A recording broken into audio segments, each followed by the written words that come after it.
Thank you, Chuck, for what you did. It's kind of funny. I sent the wrong scripture to Chuck, and I said it was 2 Corinthians 2:18. And he texted me back and said, it's not a 2 Corinthians 2. He had a different Bible than I did. And so I had to go back and get it straight, but it was kind of funny to me. It's 2 Corinthians 4:18, isn't it, Charles? It took me a half an hour to find out. Well, you know, he's from Connecticut. What did y'all expect? I love it. I love it. I'm so sorry that I kind of blew that for Chuck. And making sure that y'all clear on the food. Jane and Becky have changed their diet right much because Gene has some major health issues, and he's got things that he knows that he shouldn't be eating given his health. And so there's nothing wrong with the food, and some of you might like what they now are not eating. Now, I'm personally going back there at Sunday school. I'm looking through the bags for something I want, I'm going to get. So I appreciate you thinking about the church and all of that. It's a beautiful thing. Hear this text. Because we look not at what can be seen, but at what cannot be seen. For what can be seen is temporary, but what cannot be seen is eternal.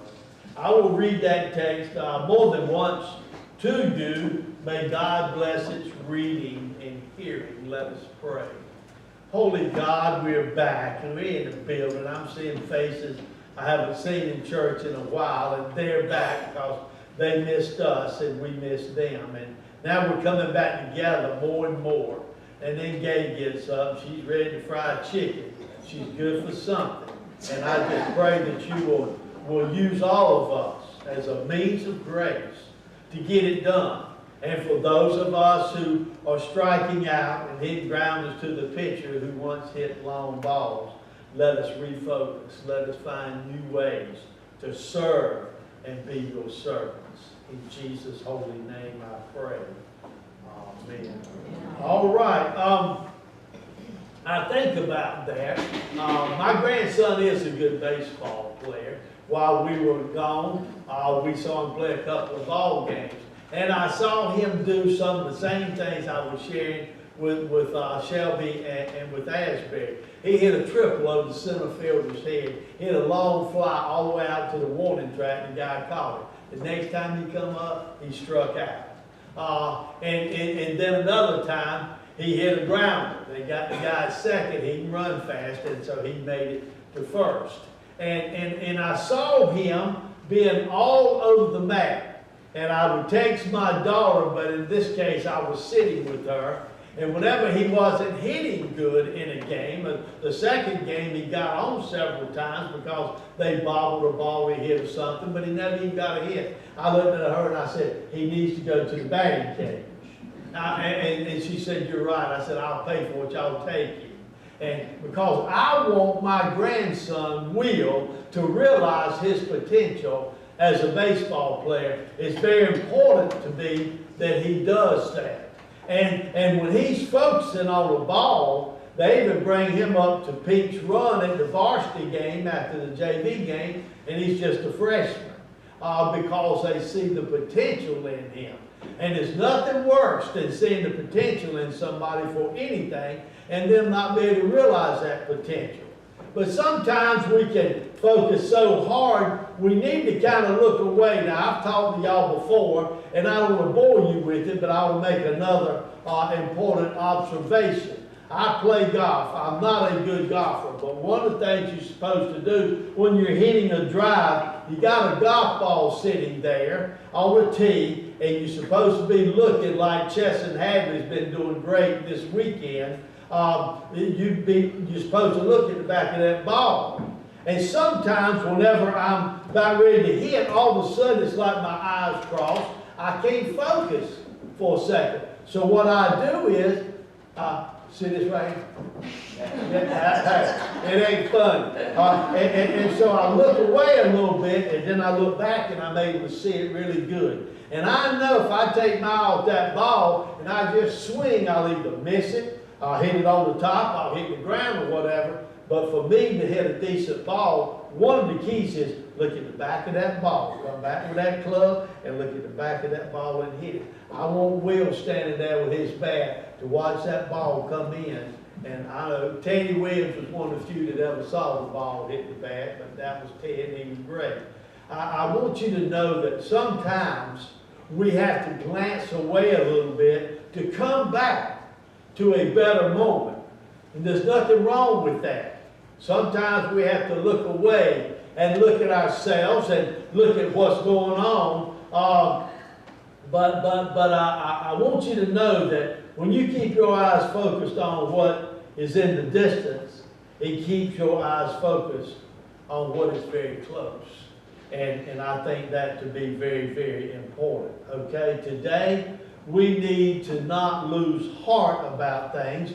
But as I said to you, and I will continually refer to this and other texts, because we look not at what can be seen, but at what cannot be seen. For what can be seen is temporary, but what cannot be seen is eternal. And that eternal hope is the hope of glory that we all should have our eyes fixed upon. You know, but taking that time, there's a rule of thumb. How many of y'all, just out of curiosity, have a job where you're on a computer? Some of you have a computer job. And after a while, your eyes will start crossing, won't they?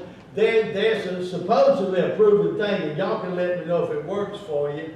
That we got 2 accountants up here I know of. And they say that you work 20 minutes. I'm thinking about reading. But you work 20 minutes, and then you should gaze off away from it for 20 seconds. And it resets and refocuses your sight. And it becomes very significant in going forward in your working. And I kind of like that. You look away and it clears up the blurredness. When we fix our eyes exclusively on what is good, we fix our eyes, we repair, and we improve our own spiritual vision of what God has caused us to do. When we look at long distance vision, if that's good, we're able to see clearly that which is immediately in front of us.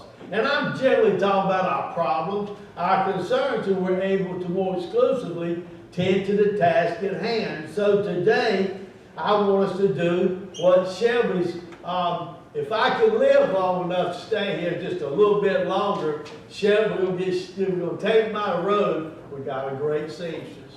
She used to do the sewing in Williamsburg, for those of you who don't know her. If you've ever been up there to the reenactments and all of that, she's one of the primary ones that was in the background sewing those outfits and uniforms and whatever y'all call them. And I celebrate your great talent and your great work. Matter of fact, I got some pants on to the hem for me. So, I think it's important. But as we look at that ability to focus and who we are, I want us to first think about what is our primary focus. And Shelby did it so well for me, because our primary focus is on Jesus Christ. And whenever we put Him at the center of our lives and He becomes our focus, it'll change your attitude. It will change your actions. It will change your words. It will change your ability to do what God has called you to do. I think that for some people it's better seen and done than others. But I like the way the preacher does it. I like the way the Bible school teacher does it, Tammy. And I like the way that the Sunday school teacher does it, that whenever you ask them a question, most of the time the answer is going to be Jesus. And that's good. Jesus, 100% of the time, you're probably going to be right. Now, we can focus on our troubles, and I'll tell you what, it will ruin your attitude. It'll ruin your attitude about me. Well, he's been there about long enough. You know? It's all over the map. It really is. Diane and I had a real bad experience this week. In 48 hours from the time we drove out of the neighborhood with our little dog to the vet at 1 o'clock in the morning, Monday night or Tuesday morning really, to 1 o'clock Thursday morning, 48 hours almost exactly, she was dead. And we'd had her 14 and a half years, and we cried a little bit, and we were very, very sad about that. And then after a while, and this is what I contend is all around Christian walk, Christian experience, and being able to see Christ in the tragedies of your life. Hey, look, they call a disaster like happened down here in the golf course community, Ocean Ridge Plantation. About the first 96 hours, they called that the emergency phase. Well, all I was in the emergency phase, my mama got out of bed, laid down on the floor and died. They called me up. I said, what do you mean? I just saw her last weekend and she's dead. She wasn't sick. She wasn't on medicine. It took a few days, a little crying, a little pain, and a little bit of this and that to get by that. But then after a while, I began to think, and I'll stay on the little dog because that was this week. I began to think about, Diane, that's the best dog we ever had. And she actually laid there just with that grace, just like she always was. Sweetest little dog. Never had to worry about her being with little children or anybody. She just loved everybody. She laid there and graciously died in 2 days. So we whined a little bit about it. But I realized that, I like to call it Christ in me and my appreciation for who I am and what I have. I began to realize, boy, I wouldn't want to live my life the last 14 and a half years without that little dog, Sally. She was just that good of a dog. So I began to realize that you can lament your loss as long as you want to. The mercy phase needs to stop. What about the great little things? That dog could bark at me, I could come in and look at that dog, and she could do it at the same time. And she would bark, aggravate people like Lauren. He don't like a barking dog. I don't even like Lauren, you know. And I could throw the toy and she'd run and get it. Sometimes she'd bite me, grab it as I was grabbing it. I'd throw it, get it, I'd get the blood stop. We can either be so Christocentric, that means Christ-centered, that we have a vision for that which is good is going on in our lives, or we can look at what we don't have or what we might have lost. Diane and I, when I tell you about the length of this, I was telling Gene and Phil a while ago, the daughter's thing, they Zoomed my cousin who worships with us daughter's funeral yesterday from D.C. at a Presbyterian church. They started with music at 1:30 and it lasted till 2 o'clock. And then Diane and I sat on the couch. I got up a time or two to do a little something, but I want you to know we sat there. That service was over at 4:15. For 2 hours and 15 minutes, there was a little music occasionally, and people got up. And you talking about an exciting free spirit that girl was. She graduated from college up at UMC Charlotte. Her parents, her mom and daddy lived in Gaston and still do. And it was so interesting to hear those things. And then her college professor gets up. She was colorful now, y'all. And she's majoring in the arts and drama. And so and everybody was her best friend.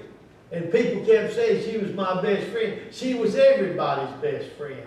And she got up there, and the professor got up. He said, well, this girl brought me somebody and said, this is Rebecca, and she's going to be in the arts and all with us. She had met him a couple of times. He said, I saw some kids banging on a window at my room. He said, I walked over there to the window. He said, 3 of them would get my attention. He said, Rebecca was turned like so, and yes, she did. And so that was just how Rebecca was.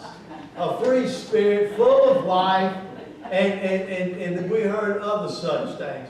Nobody said Rebecca was 5'8" and got down to 80 pounds, and when you walked in a room, nobody had any idea who it was unless they saw the name on the door. She went the full gamut. She suffered, and she just went down the ways that she did. Not one of those, she was an actress, by the way, as were those who flew from all over the country, who rented a condominium, stayed together, and was with her in her last days. And nobody got up and talked about how bad she was. One guy got up and said, well, we hooked up in junior high school, and I'll never forget that one day, we all had, you remember the lockers, they had little vents on them? Y'all old. And so he said, I saw Rebecca slip in an envelope in mine, and she turned around and saw me, and she took off. He said, I opened it up, and it said, hi. This is one of your admirers, and occasionally you're going to be getting hints, and I want you to figure out who it is. So sometimes it will be Rebecca that brings you the hint, sometimes it'll be some, and on and on and on. She'd put stick-ons. She'd go to the bathroom at your house, be gone 15 minutes, and you'd find stick-ons. She'd be looking at your books, all these things. And I thought, yeah, 43 was mighty young for that woman to die. And everybody could sit there and moan and groan about the loss, but nobody did. Everybody sat there and celebrated who Rebecca was as their best friend, as their best student, as their best employee. And the food company served a huge amount of food to everybody. Now, we didn't see that part, but they ate after it was all over. There is something about people who can focus on Jesus Christ, who find ways to get beyond the hurts and pains in life and to move into a better day. And the better day is in service to God's people. You know, we're called to serve. You know, and we're called to serve people, not a headquarters, not a company, none of that. We're called to serve the people of God. And we serve in the ways that we can. Wally, thank you so very much for being here last week. Carol, you're wonderful. Did you stay at the game last night? You did. She quit feeding you, didn't she, honey? Oh, Shallotte, you're awful. Don't come back. And so we'll make it up. We love you. I'm sorry you've been abused. And so, do you hear what I'm talking about? Do you hear what I'm talking about? What part of your life do you need to change? You know, Diane and I talk sometimes, and I won't call any names on this one. It's not people here. But we talk about the person who didn't get the one that they love. We have one in particular we talk about. And then she'll look at me and she'll say, I don't know what in the world would have happened to me if I hadn't gotten you. And I'm like, that's right, baby. You see what I'm saying? And I tell her, I said, well, every time I had a class reunion, I've been trying to lure you out of there. And we talked about those kind of things, but we need to realize how important the people of God are and how important it is for us to be in service to those people. And sometimes we just have to change. Sometimes we just have to be different. And we don't always find, I can't, I just won't, and this, that, and other. And those things are true sometimes, but sometimes they aren't. Sometimes we're hitting grounders to the pitcher or to the strikeout zone. I like people who can hit line drives even when they're caught. I like people, as a matter of fact, they played yesterday. Of course, we were here yesterday, and she called her mom up and said, we'll hit a triple. Said he hit it, he's standing up on third. He didn't have to slide. Said he nailed another one. It was beautiful. And I was like, yeah, take him back to the batting cage. You got to go to the batting cage. Y'all, this is the batting cage. This is who we are. This is where we come to get renewed and revived. This is where we come and begin to see the people that we might help who need to be helped. I always appeal to Helen Little because she was one of the definite heroes of my life. She told me one time, Richard, I inherited $20,000 from my mom. I gave the church $10,000 to buy that house, only house on the block with the church I served for 5 years. She helped them buy that. She said, I gave the other 10 to my daughter to build a house so I could, it'd be hers, but I could live in a little section in the back. She said, Richard, I'm broke. I've been to Haiti 60-some times. Any of y'all have been to Haiti? Shh, I will. I went with her when I was a district superintendent with the bishop in the cabinet. I've been invited to go back, and I told Butch, who helps do missions, he and I have been out here together a long time, and I said, Butch, I don't want to go back. And Helen Little says, Richard, I don't have any money, I'm broke. I spent it all on trips to Haiti. I hope they'll name that school/orphanage that I helped to build, worked on while I was there. I hope they'll name it the Helen Little, whatever they want to call it, because she's the one that made it all happen. How do you do that? How do you give all the money you have to a cause? How do you give yourself to a calling to do the mission and ministry that God would put upon your life whenever you're able to get by the emergency phase of your own selfishness, whenever you're able to change your heart and become a true servant of God, then God gives you opportunities. He'll put people in front of you and possibilities in front of you. And by the way, I'm going to do that full long. That's just popped into my head. It's not in the sermon. I won't even charge y'all for this. But I'm so glad we're back. I am. I'm so glad to see y'all's faces, and some I hadn't seen in here in a while. It just lights me up. It really does. As we come back, I was reminded by my buddy Ed. He said, what about the outlets? You know, the women took up money for that. I went and saw Jamie. Jamie needs some outlets. Jamie's already got the electrician coming. Jane, you need to mark it with tape where you want it. She told me this morning, they're already marked. You know, that's what I like. That's what I like. I like people who find ways and places to serve. Now, we have laid so much off on our worship committee that they have come back to me and said, and Donna, good night, that manual, the more I look at that manual, the more I love you. Don't love Wally anymore, but I love you more and more. It's amazing at what you have done in there. And she tries to quit every year. I said, well, we need this COVID-19. And I talk her into staying on another year. Don't die and don't quit. And so look, we got some areas we need some support in. And Sarah and I will be working on that, and it'll probably be on the back of the bulletin. And I need for you to call me. I don't have to sit down and chase all of you down to do things.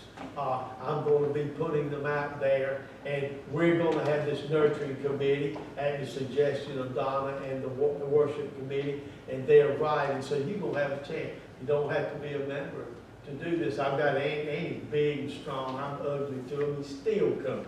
And he'll talk about his wife. I say, I love David. Don't talk about him. And he keeps coming. He's going to be here helping us get these benches up. I hope you can pick up one end. 3 of us going to get the other end. We have needs around here. And I'm going to give you an opportunity to plug into some of those. So I'll let you step forward first before I call. But I generally don't have to. And the best thing about this kind of campaign, money won't be mentioned. Man, I've had to chase money all my ministry till I got here. And y'all got money, and you put money into play. Some of you are poor, some of you are great, but the bills are paid and we're doing great. And I look forward to this new sanctuary with new pews, new carpet, and the floors being refinished. Is that not fabulous? I just love it.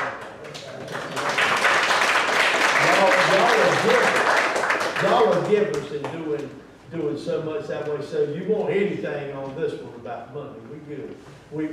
But we need service. It may cause you to have to change a little bit. And that's a beautiful thing, and I do love it. I've done got off of this so much, I don't know what I have left.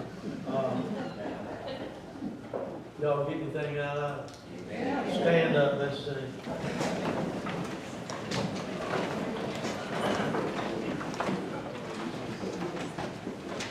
349.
Re-entering the sanctuary, re-entering our church. We have a chance to re-enter and look at the mission and ministry of Village Point going forward. So you be praying, and next Sunday I plan to put some stuff out there. And I thank you already beforehand for the many ways that you serve. Go in peace. Now, if you have any money, what, you have a basket or something back there?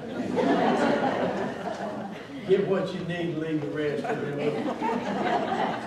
Go in peace, and may the peace of Christ go with you.